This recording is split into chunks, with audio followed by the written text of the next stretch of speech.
आकाशवाणी मध्य प्रदेश से प्रस्तुत हैं प्रादेशिक समाचार।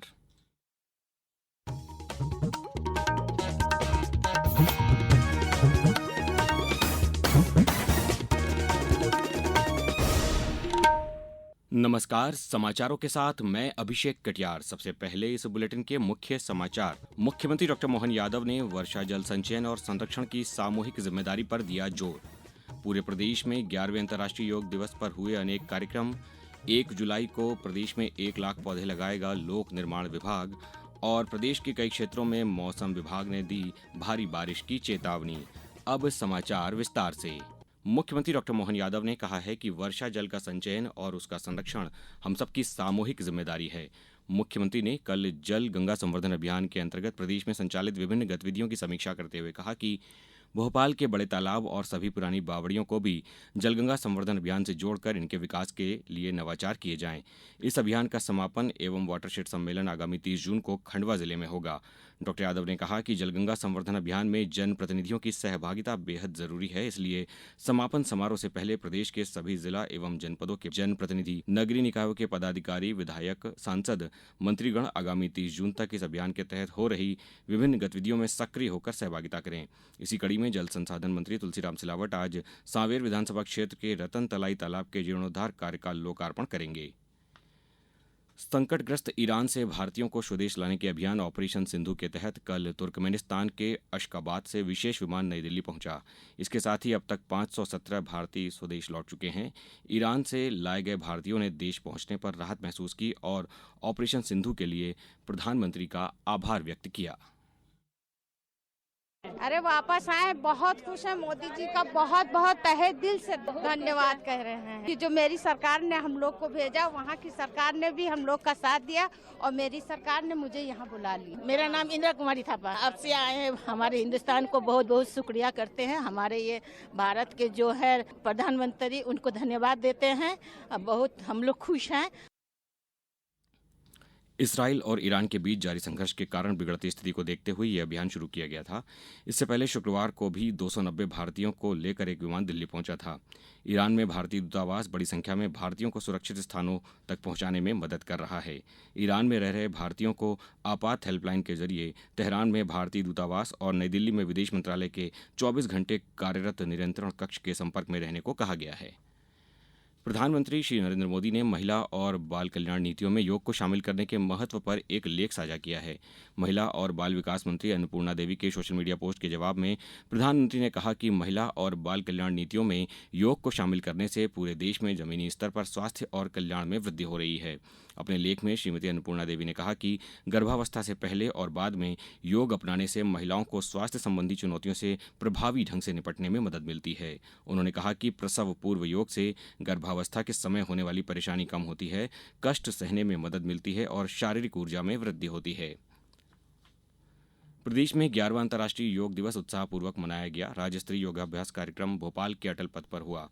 मुख्यमंत्री डॉक्टर मोहन यादव के साथ केंद्रीय जनजातीय कार्य राज्य मंत्री दुर्गादास उइके और बीजेपी प्रदेश अध्यक्ष वीडी शर्मा इसमें शामिल हुए। कार्यक्रम में सैकड़ों लोगों ने हिस्सा लिया। खंडवा में जनजातीय कार्य मंत्री डॉक्टर कुंवर विजय शाह ने जिला स्तरीय कार्यक्रम में योगाभ्यास किया। नर्मदापुरम में विशेष योग तथा विधिक साक्षरता शिविर का आयोजन किया गया। मंडला में मंत्री संपतिया उइके ने सहभागिता की। पन्ना में श्री जुगल किशोर मंदिर परिसर स्थित सांस्कृतिक हॉल में सामूहिक योगाभ्यास हुआ। ग्वालियर जिले में उद्यानिकी मंत्री नारायण सिंह कुशवाहा के मुख्य आतिथ्य में जिला स्तरीय कार्यक्रम का आयोजन किया गया। इस कार्यक्रम में सांसद भारत सिंह कुशवाहा भी शामिल हुए। वहीं रतलाम रेल प्रबंधक कार्यालय, मंडल रेल प्रबंधक, अपर मंडल रेल प्रबंधक एवं मंडल के सभी शाखा अधिकारियों ने योग कार्यक्रम में भाग लिया। अब समाचारों में वक्त है एक ब्रेक का। ये समाचार आप आकाशवाणी मध्य प्रदेश से सुन रहे हैं। ये समाचार बुलेटिन YouTube पर Madhya Pradesh news all India radio channel पर और फेसबुक के साथ ही X प्लेटफॉर्म पर AIR न्यूज भोपाल पेज पर सुने जा सकते हैं। इसके अलावा आप हमारी वेबसाइट newsonair.gov.in पर या न्यूज ऑन AIR ऐप पर भी समाचार सुन सकते हैं। समाचारों में पुनः आपका स्वागत है। मुख्यमंत्री डॉक्टर मोहन यादव ने कहा है कि राज्य सरकार विभिन्न रिक्त पदों पर भर्ती प्रक्रिया कर शासकीय कार्यालयों में क्षमता एवं दक्षता बढ़ाने की दिशा में तेजी से कार्य कर रही है। उन्होंने पर्यवेक्षकों के पद पर नव चयनित 650 प्रतिभागियों को बधाई देते हुए कहा कि मध्य प्रदेश कर्मचारी चयन मंडल द्वारा 11,400 पदों पर कर्मचारियों का चयन किया गया है। इनमें से 4,000 पदों पर पात्र अभ्यर्थियों के चयन उपरांत इनकी पोस्टिंग की प्रक्रिया भी संपन्न हो चुकी है। शेष 7,400 पदों के लिए ये प्रक्रिया अंतिम स्तर पर जारी है। जनता की बेहतरी के लिए अधिकारी कर्मचारी की बड़ी भूमिका होती है और हमारा प्रयास है सभी वर्गों के लिए बेहतर से बेहतर कर पाए। इसलिए किसान, मजदूर, युवा, गरीब सबके जीवन में सुख का सवेरा आए। 650 पदों का पर्यवेक्षकों के लिए चयन किया गया। मैं अभ्यर्थियों को जिनका चयन हुआ उनको बधाई देना चाहता हूँ। लोक निर्माण विभाग में निर्माण कार्यों की गुणवत्ता सुधार सुनिश्चित करने के उद्देश्य से विभाग द्वारा औचक निरीक्षण की कार्ययोजना तैयार की गई है। इस योजना के अंतर्गत प्रति माह 2 दिन रैंडमली चयनित कार्यों का औचक निरीक्षण कर उनकी गुणवत्ता का परीक्षण किया जाएगा। इसी क्रम में मुख्य अभियंताओं के 7 दलों द्वारा बैतूल, बालाघाट, श्योपुर, बुरहानपुर, अनूपपुर, मंदसौर एवं दमोह जिलों में 35 कार्यों का निरीक्षण किया गया। लोक निर्माण मंत्री राकेश सिंह की अध्यक्षता में वीडियो कॉन्फ्रेंसिंग के माध्यम से निरीक्षण दलों से प्राप्त प्रतिवेदनों की समीक्षा हुई। वहीं श्री सिंह ने 1 जुलाई को 1 लाख पौधों का रोपण किए जाने के निर्देश दिए। उन्होंने पौधों की सुरक्षा, रखरखाव एवं जियो टैग फोटोग्राफ्स अपलोड करने के निर्देश भी दिए। सड़क निर्माण के साथ जल संरक्षण को प्रोत्साहित करते हुए मंत्री श्री सिंह ने 500 लोक कल्याण सरोवरों का निर्माण का लक्ष्य निर्धारित किया है। वित्त वर्ष 2025-26 के लिए सकल प्रत्यक्ष कर संग्रह 19 जून तक 4.86% बढ़कर लगभग 5,45,000 करोड़ रुपए हो गया है।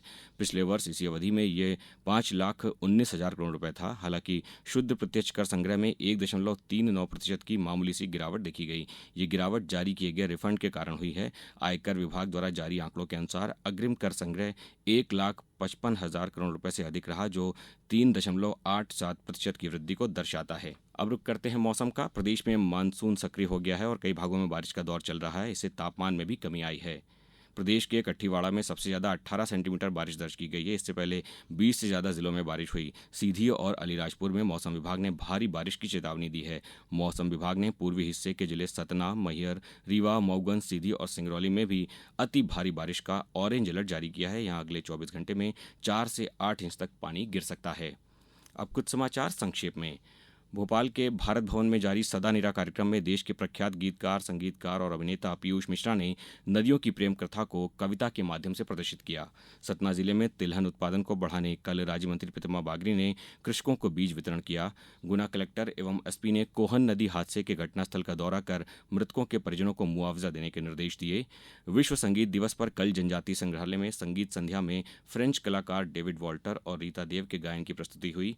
सीएम हेल्पलाइन पोर्टल्स पर प्राप्त शिकायतों के निराकरण में मई माह की ग्रेडिंग में नीमच जिले को दूसरा स्थान प्राप्त हुआ है।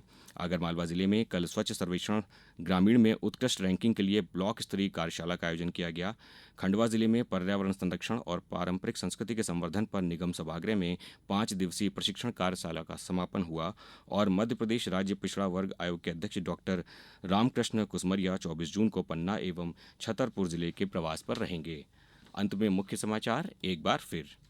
मुख्यमंत्री डॉक्टर मोहन यादव ने वर्षा जल संचयन और संरक्षण की सामूहिक जिम्मेदारी पर दिया जोर। पूरे प्रदेश में 11वें अंतर्राष्ट्रीय योग दिवस पर हुए अनेक कार्यक्रम। 1 जुलाई को प्रदेश में 1 लाख पौधे लगाएगा लोक निर्माण विभाग। और प्रदेश के कई क्षेत्रों में मौसम विभाग ने दी भारी बारिश की चेतावनी। इस बुलेटिन में बस इतना ही। अगला बुलेटिन दोपहर 2:10 पर। नमस्कार।